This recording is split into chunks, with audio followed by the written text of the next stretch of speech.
When you think about businesses that are selling through the roof, like Skims or Allbirds, sure, you think about a great product, a cool brand, and great marketing. But an often overlooked secret is actually the businesses behind the business, making selling and for shoppers buying simple.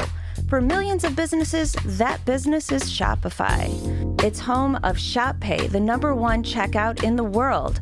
You can use it to boost conversions up to 50%, meaning way less carts going abandoned and way more sales going through to checkout. Upgrade your business and get the same checkout Allbirds uses. Sign up for your $1 per month trial period at shopify.com/income, all lowercase. Go to shopify.com/income to upgrade your selling today. Shopify.com/income.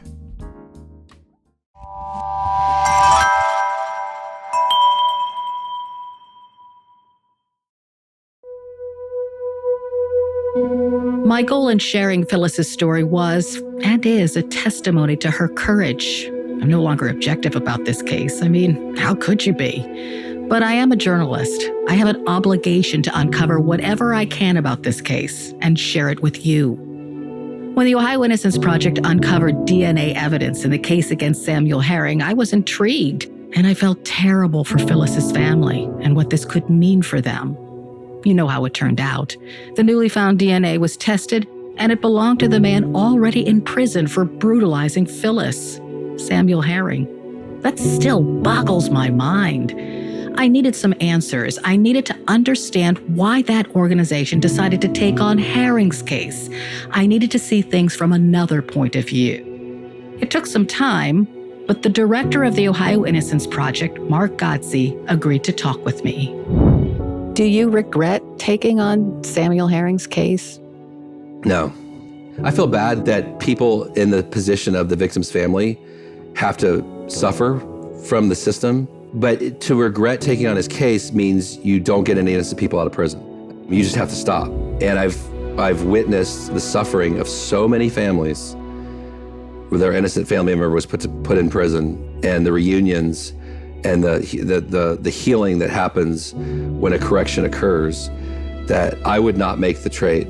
I personally, or if I was going to make that trade, then I'd just quit. I'm Carol Costello. This is Blind Rage, episode 18. Why that case?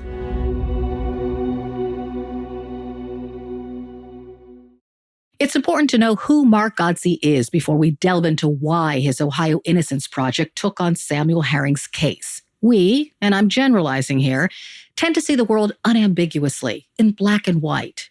I try not to do that.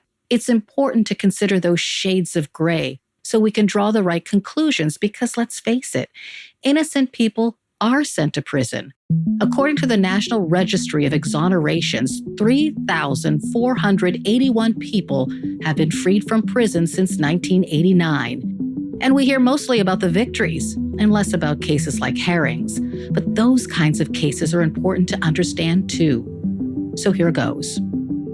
Mark Godsey founded Ohio's Innocence Project in 2003. It's part of the Innocence Network, a coalition of independent innocence organizations, all with the same mission: to combat wrongful convictions and reform the criminal justice system. Ohio's Innocence Project operates out of the University of Cincinnati's law school. Godsey is a hard-nosed guy with a big heart.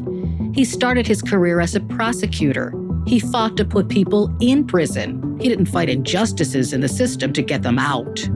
I was a prosecutor for many years, and I got into the innocence work almost by accident. So what happened was I became a professor. That law school had a Innocence Project. The professor who was running it was on sabbatical. So the dean sort of said, well, you've got all this criminal investigation background, so you're going to run it this year, and you really can't say no when you're the new person. And I was very skeptical. But the case they were working on at the time, the guy ended up being exonerated by DNA. And I had been doing like internal eye rolls when they talked about the case. I was this, sarcastic, smug former prosecutor listening to these stupid law students that are idealistic, bleeding heart liberals who all these people are talking about are clearly guilty. And then the one case they were focusing on the most, the guy ended up being innocent.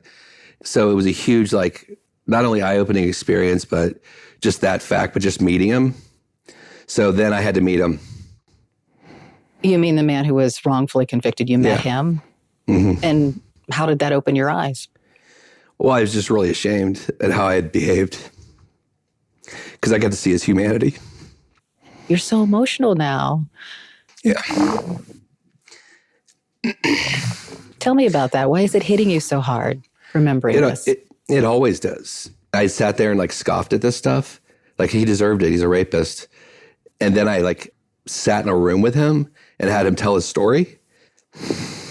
And then it hit you and all of your, was it cynicism was stripped away? Well, it's just what happens when you become part of the system. I mean, bureaucracies, I write about that in the book, like it's the humanity stripping nature of bureaucracies when you're part of a system and everybody's in like working as a cog in these wheels and you've got the party line and you give great esteem, the system is doing good things. And so you get a lot of self-worth and identity out of this wonderful system that you're a part of. And how dare you question it because, you're just this little peon and it's been acting this way for decades, if not centuries. And it's, the sum is greater than the whole of the parts and you don't question anything. And this is what bureaucracies do. Godsey wrote a book about his journey to advocacy called Blind Injustice. I know, irony. In his book, Godsey writes about Clarence Elkins, who was wrongfully convicted of raping and killing his mother-in-law and sexually assaulting his 6-year-old niece.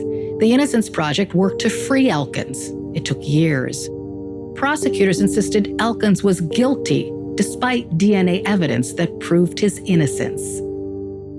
And we would go to court and these prosecutors would just be these smug, come up with these ridiculous stories like, the DNA doesn't, in the victim's vaginal cavity after she was raped and murdered doesn't match your client. But she probably shook hands with, this is literally an argument that was made, shook hands with a man earlier that day and went home and masturbated and the man's DNA rubbed off inside her vaginal cavity. Just crazy arguments. And I'm just sitting there like, the levels of denial, but I also knew that was me because that's how I was, right? And you called it in your book psychological denial. Yeah. Like even though you knew something was awry, you just ignored it because you've convinced yourself that what you were doing was right. I don't know if you want to call it a rut or you have a certain way of thinking that is groupthink because everyone around you thinks the same way, which causes you to not question things. Godsey founded Ohio's Innocence Project in 2003. He and his team of lawyers and law students have freed 42 people from prison. I think a lot of people wonder exactly how the Innocence Project works. I mean, I know you get how many requests do you get from people who want the Ohio Innocence Project, for example, to look into cases? So we've been in operation 20 years and it's probably over 13,000 people have written to us saying, I'm innocent, I'm in prison. And I think it's 300 or 400 new ones a year. And for people to request your services, they have to fill out an application or do they write a letter? Like, how does that work? They have to fill out an application. And if they just write a letter, then we send them the application. The application is online. It asks inmates 58 questions like, are you claiming actual innocence? How did you become a suspect? Did eyewitnesses testify for or against you? Do you have an alibi? And was there DNA evidence? And if so, what kind? I've posted the application in the show notes so you can see the rest. Godsey can't talk specifics about Herring's application because of attorney-client privilege. Is there anything in that application, words or phrases that pop out that make you say, we should look into this one? Sure. So there's like red flag evidence. So there's a lot of people wrongfully convicted on bad forensics. And so when somebody fills out the form and we see they were convicted on, in 2004 on gunshot residue evidence, they were convicted on arson evidence, they were convicted on shaken baby syndrome. Those are huge red flags we're going to dive into and look at. Now, they could be convicted on junk science and still be guilty. So we're going to look into it and see what the other evidence is. But a lot of times we'll find a case where that's really all there was. So those jump out. Some people aren't really claiming innocence. They don't get it. They're saying, I was convicted of being the trigger person, but I was just a getaway car driver. And so we just cut that case. And some of them, they're just really vague. But when we start investigating, it's pretty clear that the evidence was overwhelming and they were guilty. That's the most common outcome of an application. Oh, no, but junk science is the big one. Well, that's just the most obvious to see because the potential clients, the incarcerated persons, they often aren't savvy enough to articulate some of the things we're looking for, but they will usually know like, they used arson science against me or they used this. And so that'll pop out on a application. It'll cause us to take a closer look. DNA evidence continues to get more sensitive. So even if you were convicted in 2012 and they said it was inconclusive, you can go back with modern technology and get a result now. So we're looking at things that like could be DNA tested. And while we're digging into the case to figure out these things, like what caused this person to get convicted, was it things that we know are problematic that need another look? We're also looking like, is this evidence overwhelming? So how many applications do you accept per year in general, do you think? Like, this application seems reasonable. We're going to look further into this and check this out. There's a pretty high percentage that within a short period of time, you can tell they're guilty and the evidence is overwhelming, or there's like nothing you could do on this case. And so the way I describe it is it's like files on a conveyor belt and they're just moving along one file after another. And there's things that are coming and swinging and knocking some of them off. And it's a bunch of random things, but eventually one is still on the conveyor belt after a really long time. And you kind of go, okay, let's have a 3-hour meeting about this case. Let's schedule it for 2 weeks from now, learn it inside and out, and let's talk about this case for 3 straight hours because it stayed on the conveyor belt for a really long time. And sometimes after that, we realize, okay, it's not a good case. It's not something that he might be innocent, but the evidence has been destroyed and there's nothing we can really do here. He might be guilty. We don't really know. Or like, wow, like every single turn, everything this person said has turned out to be true. More when we return. Join James Woolner on a journey through a gripping true crime tale. James is a talented storyteller. He has a way of exploring cases with compassion. His stories are deeply researched. James does the hard work. He talks to victims' family members, law enforcement, and even the perpetrator's family. He helps us understand that crime touches us in different ways, painful ways, but ways that are important for us to understand. I think you could describe Dakota Spotlight as an expert blend of storytelling, investigative journalism, and thorough research. But where to start? Well, I would start with season 9, The Mandan Murders. James takes us on a roller coaster ride of emotion. Set in Mandan, North Dakota, this 9-part series offers listeners a profound journey into the depths of the human experience amidst tragedy. James even talks with the family of the convicted killer, Chad Isaac. Trust me, this story will touch you. Give Dakota Spotlight a listen. Hey, podcast listeners, I'm Paul Brandis introducing my podcast, Countdown to Dallas.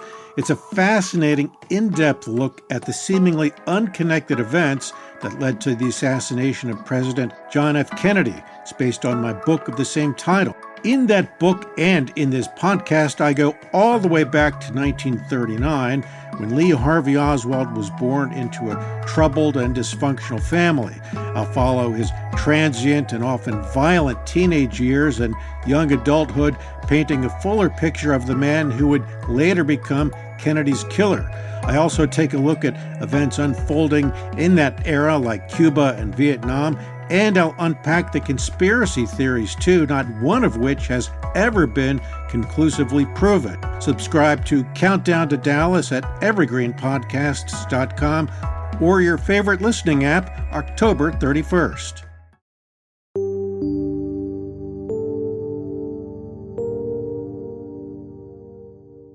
I know you don't want to talk much about Phyllis Cottle's case or Samuel Herring's case, but I wondered if you could address some of the family's concerns in their statement to the press. They were upset with the vetting process and said that it could have been done more carefully. Well, I haven't responded to it because there's kind of no point. Like, I just don't want to make them more upset, right? I can understand the family being really upset, and like to get into like a media argument with them doesn't make sense. And like, I don't want to do that. You know, they can make me be the bad guy. It makes them feel better. That's okay. That doesn't bother me. I don't want them to be more in pain. But I mean, you've asked me to talk about it and you've covered this case, so I will talk about it.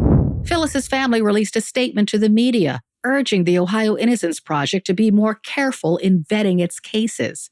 The family also asked the Innocence Project to, quote, keep in mind its actions affect others in ways they may not realize or understand. So if you had the best vetting process in the world, Sam Herring's case would be one of the top cases that you should go forward with DNA testing on. The science that was used to convict him is junk science. The eyewitness identifications had every problem that you can look back now from today and see back to the 1980s, and you can say, this is a potentially bad ID. And so when you look at like the pillars of conviction, they were very weak. And there was the potential for DNA.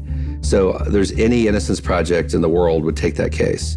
DNA testing used in the case against Herring most likely would not stand up in court today. And it is true, the survivor in Herring's case could not identify him because he blinded her. Other eyewitness testimony, with the possible exception of Chili Moe, was not 100% reliable. So when new DNA evidence came to light and investigators found a serial rapist convicted of similar crimes around the time Phyllis was attacked, the Ohio Innocence Project took on the case. Well, why did you do the DNA testing first? Because that'll give you the answer. So instead of taking the whole thing to court, right, you do the DNA testing first. Right. That's being super careful. So we put everything together and we pointed out all of them. Just because there's flaws in the case doesn't mean he's innocent. Right? Just because the science used to convict him is junk science, just because the eyewitness IDs by today's standards have earmarks of unreliability doesn't mean that people were actually wrong. And then you had this bizarre connection where there was a serial rapist that had the same MO as this case. So I would be willing to say that no matter who vetted it, this would jump out at the top. And so that is a case where you go, we're going to try to do DNA testing because this is a case where there could be DNA. And so we put everything together to convince the prosecutors to do DNA testing. And we wrote it all up, all the problems in the case. If the DNA is going to come back and show him innocent, this is what we would file. So you can see it. And they were convinced. They looked at it and they're like, you're right. And if we didn't do it that way, what would happen is we would file in court for DNA testing, which would make it public. And then it would drag on for years in the courts. And then after 5 years of agony for the family, there would finally be DNA testing and it would come back and give the results matching Sam Herring. Like the prosecutors handled it extremely professionally by looking at this and saying, let's just do this as quick as possible. You are right that this case needs DNA testing and let's do it as quickly as possible. Let's not prolong this for the family. Let's get it over with. If you take the position that we have to know before we do the testing what the testing is going to show, then there would be no Innocence Project. And every innocent person would stay in prison. And you may decide, if you're a crime victim family, that that's the way it should be. And I understand that. But I would point you to the families of all the people who've had their family members taken away for 20, 30, 40 years. And they would tell you the opposite. They would say, there's not a situation that's going to make everyone happy.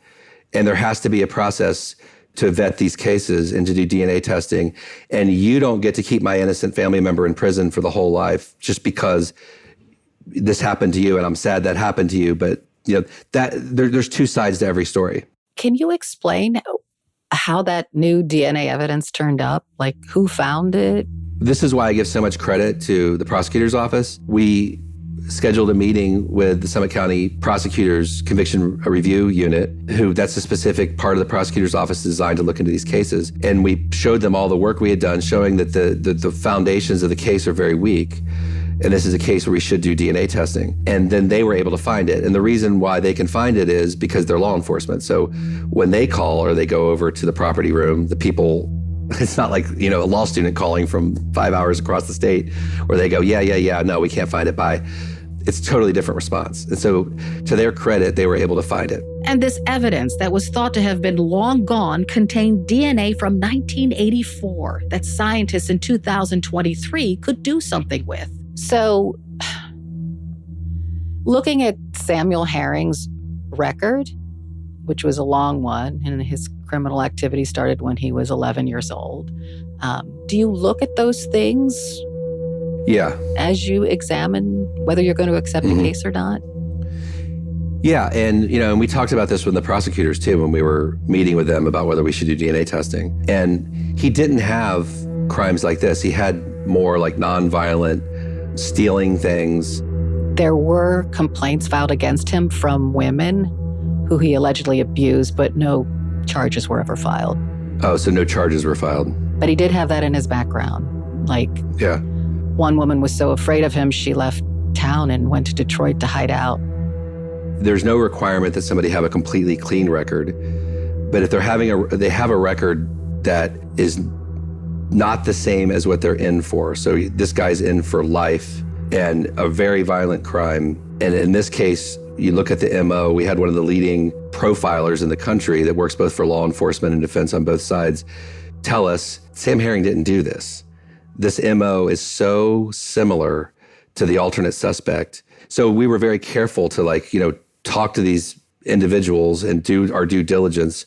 We spent a really long time with this profiler. It cost a lot of money, invested a lot of money, and to try to get these answers. And he came back and was like, and you can see we gave this report to the prosecutors and they were also persuaded by it. If he did these things when he was young, he should pay the price for what he did. But if he didn't do this, you don't send somebody to prison for life for a crime they didn't commit. So this was much more serious than the prior things. And there were good reasons to think he could have been innocent for this particular crime. And my judgment on that was, if he did those other things, he should pay for them. But you don't convict somebody and send them away for something they didn't do. And so the DNA test will tell us that. The prosecutor's office released a statement saying that the Innocence Project was manipulated by Samuel Herring. How do you react to that characterization?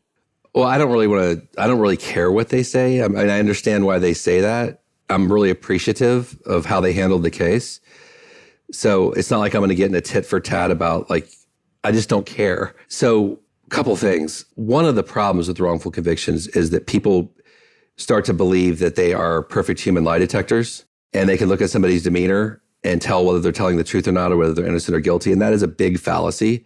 And science proves that's a big fallacy. We are really bad at lie detection. And so we've had people exonerated that if you were to ask the attorney who was in charge of that case how they thought the DNA test was going to come back, they probably would have been like, I don't know, he might be guilty. And then it comes back and he's totally innocent and matches somebody else. And it's like, and then we've had cases where the person's super convincing that they're innocent and the DNA comes back and matches them like multiple times.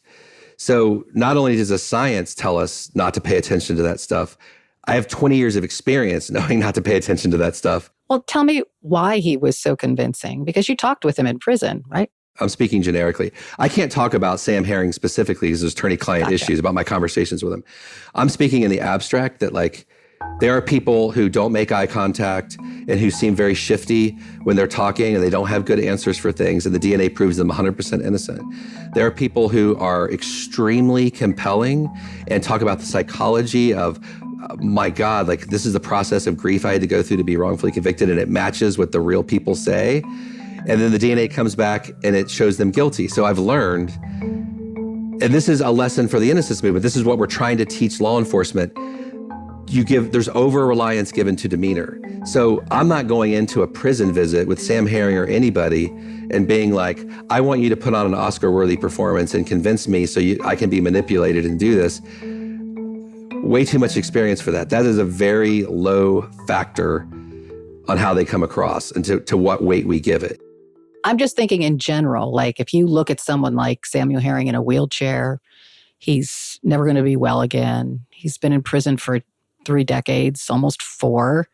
You might, as a human being, feel more sympathy for him than you should. No. I've been doing this too long. I've had too many cases where people like him, the DNA comes back and matches it and shows they're guilty. I guess I'm cynical in that respect. Another lesson from the innocence movement is we all make mistakes, and you have to always be willing to say, I don't always know. I don't always know. So let's try to be as objective as possible. Let's always be willing to admit when we get more information, now that we have this, my instincts before were wrong. That's another reason why wrongful convictions happen, because cops aren't trained, detectives aren't trained to fight tunnel vision. And so they go down and they get tunnel vision, they become convinced of something, and then they make all the square pegs fit into the round hole to get the person they're convinced did it. And so I'm trying to fight, it's like the opposite of that psychology. We're trying to, as much as we can, we're humans, so we're not perfect at it, trying to stay objective, We're trying to follow the science. Demeanor doesn't matter very much. We're looking at the pillars of the conviction. We're looking at DNA can give us a result. We're humble. I don't know the answer. We're going to try to let the science tell us the answer, and we're going to be happy with whatever result comes out. So I'm just wondering, like, after you've done all this work on a case, if when that DNA testing came back and it matched Samuel Herring, what was your reaction?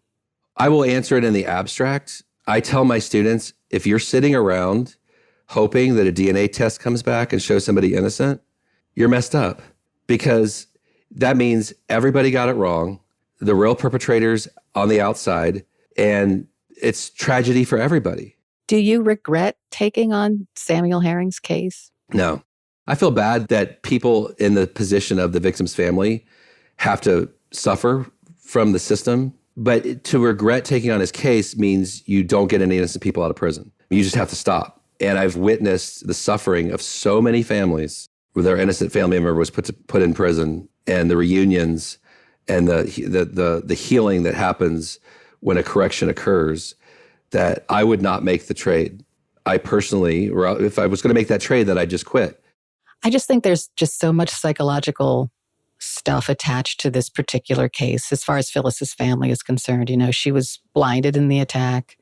She was admired for remembering those many details that led police to where the rape happened. Yeah. She never wavered. And she sounds like she was amazing. She was an amazing person. I've always saw that, yeah. So I know that some people may wonder if you take that into account as well, as this victim was.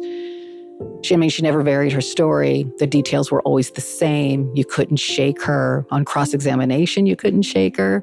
So in no way, like if DNA had been proven him innocent, does that reflect on Phyllis Cottle as a person, right? I mean, it's not like it would have been her fault.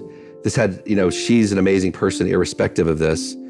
But you either decide that it's worth it to get innocent people out of prison. If you accept that, then there's a process that's to it. If you're a realistic person, you realize that you don't know the answer before you do the DNA testing. If you're a careful, thoughtful person, you say that we do the best vetting we can and try to be as careful as we can. And the prosecutors agreed with us that there were concerns and there should be DNA testing, whether they say it publicly or not. They did. And I'm sure they were hoping it would come back and match them. And in any case, I hope it comes back and matches the person. But this is one that thoughtful people should actually, now that we have better technology, go back and test the evidence to be sure. Thank you, Mark. I really appreciate it.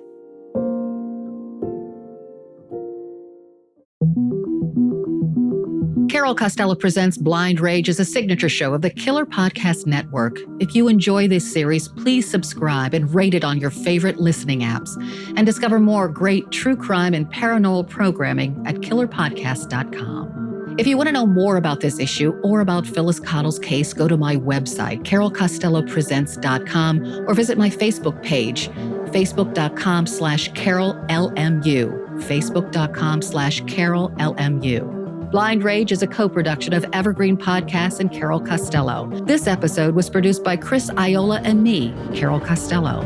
Additional thanks to audio engineer Sean Rule-Hoffman, contributor Nijah Golliday, production director Brigid Coyne, and executive producer Gerardo Orlando. Original music is composed by Timothy Law Snyder. Our voice of the court is Douglas F. Bailey II. All of the information in this podcast came from my memories of the event. Phyllis Cottle, her family members and friends, former law enforcement, prosecutors, former and current journalists, police reports, and court documents. I've tried to tell this story factually to the best of my ability, but sometimes memory fails. It's been a long time, but my goal is simple. Phyllis was an amazing woman, and her story of courage should be shared.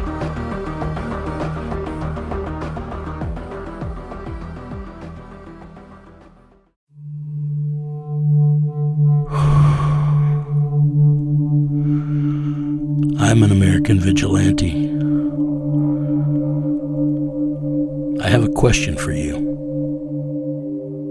What would you do if someone you cared about was abducted, taken from you? Would you call me? Would you care about how I got them back? Download American Vigilante now.